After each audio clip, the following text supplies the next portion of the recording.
நம்ம பண்ணுற சணல் பைய ரொம்ப நாள் நிலம் மாறாமல் வச்சுருக்கிறதுக்கும், அதோடய உருவத்தை அப்படியே காப்பாற்றுறதுக்கும், அதோட வலு, அதாவது உள்ள பொருள் போடுறாங்க அதை டபுள் ஆக்கிறதுக்கும் ஒரு வழி என்ன அப்படின்னு பார்த்தா, நம்ம பண்ணுற பைக்கு 2 லேயர் கொடுக்குறது.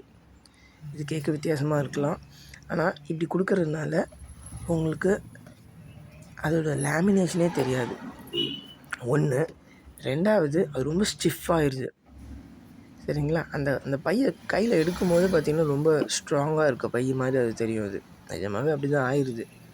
சரிங்களா? நீங்கள் தைக்கிறதுக்கு மட்டும் ஒரு வழி கண்டுபிடிச்சிட்டிங்க அப்படின்னா நம்ம தாங்க டாப்பு. நம்ம எல்லோரு மாதிரியும் நம்மளும் பை பண்ணணும் அப்படின்னா நம்ம எல்லோரு மாதிரியும் தான் இருப்போம். நீங்கள் ஒரு உங்களோட பையோட மதிப்பை கூட்டணும் ஆசைப்பட்றீங்க, இல்லைன்னா உங்களோட பையோட ப்ரைஸ் இன்க்ரீஸ் பண்ணணும் அப்படின்னா இப்படி செய்யலாம்.